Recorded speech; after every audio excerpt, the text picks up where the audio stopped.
10 miljun euro se jibdew jiġu investiti f'laboratorji u workshops ġodda fl-iskejl sekondarji kollha madwar Malta u Għawdex għas-sistema edukattiva My Journey.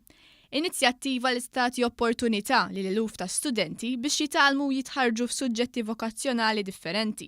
Fosthom is-suġġetti tat-teknoloġija tal-informatika, l-inġinerija, it-turiżmu u l-ospitalità, il-kura tal-ġisem u x-xar, il-medja, it-tessuti, l-agribusiness, ir-retailing u s-saħħa u l-kura soċjali.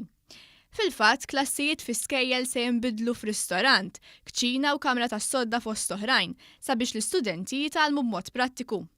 B'hekk studenti li jispiċċaw mill-Form 5 u li ma jkunux iridu jkomplu l-iskola jistgħu jkunu mħejjija aħjar għad-dinja tax-xogħol f'diversi setturi.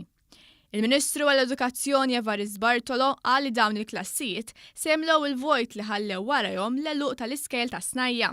Aħna ilna jkollna talba kbira u bir-raġun li meta ingħalqu l-iskejjel ta' Snajja għal ħafna tfal ingħalaq il-futur tagħhom. Issa l-iskejjel ta' Snajja kellhom ħafna xi tjieb fihom u xi ġirranġat fihom, imma tirranġa xi ħaġa mhux billi teqrida.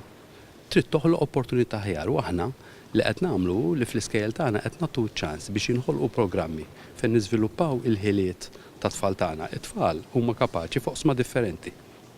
Minnu kapaċi f'qasam u minnu kapaċi f'qasam ieħor. Permezz ta' dawn il-laboratorji se nkunu qed nagħtuhom iċ-ċans jiżviluppaw il-ħiliet tagħhom.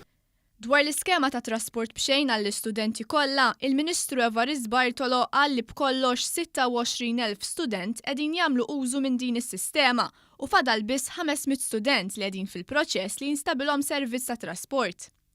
Ħabbar li l-Gvern se jniedi skema biex nies li għandhom liċenzja biex isuqu u kapaċi jsuqu l-itfal ikunu jistgħu jidħlu f'din l-iskema li bħalissa toffri servizz lil aktar minn 12,000 familja. Fil-waqt li s-servizz b'xejn wassal sabiex 5,000 student bdew jibbenefikaw mis-servizz flok wasluhom il-ġenituri tagħhom. Dwar l-eżamijiet, il-Ministru qal li b'investiment ta' 1,500,000 euro il-Gvern se jħallas l-eżamijiet ta' sekk u l-mezzek. Dan ifisser li kull familja ser tifranka mal-200 euro għal dawn l-eżamijiet. Il-Ministru Bartolo żied li l-budget se jkompli jsaħħaħ is-sigurtà fl-iskejjel waqt li se jkomplu jihraxu l-pieni għal min juża mġieba ħażina fil-konfront tal-edukaturi. Fl-istess konferenza tal-aħbarijiet, is-Segretarju Parlamentari għall-Isport Clifton Grima ħabbar li l-Gvern identifika sit ta' trakka tal-karozzi f'Malta u l-post fejn ser isir dan il-proġett ser jitħabbar fi żmien li ġej.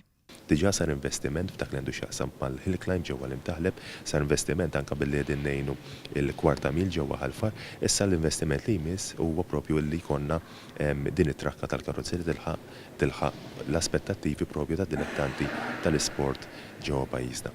Aħna din naraw li nsibu bilanċ neċessarju, bilanċ bejn l-aspett sportiv li tant huwa importanti, però anke l-aspett ta' pjanar u l-aspett ambjentali. U allura għaddin diskussjonijiet mal-stakeholders relevanti kif ukoll mal-federazzjoni sabiex propju fil-żmien illi ġej kemm jista' jkun malajn inħabbru l-identifikazzjoni tas-sit. Is-Segretarju Parlamentari Clifton Grima elenka wkoll qatt ta' miżuri li tħabbru fil-budget għal qasam sportiv.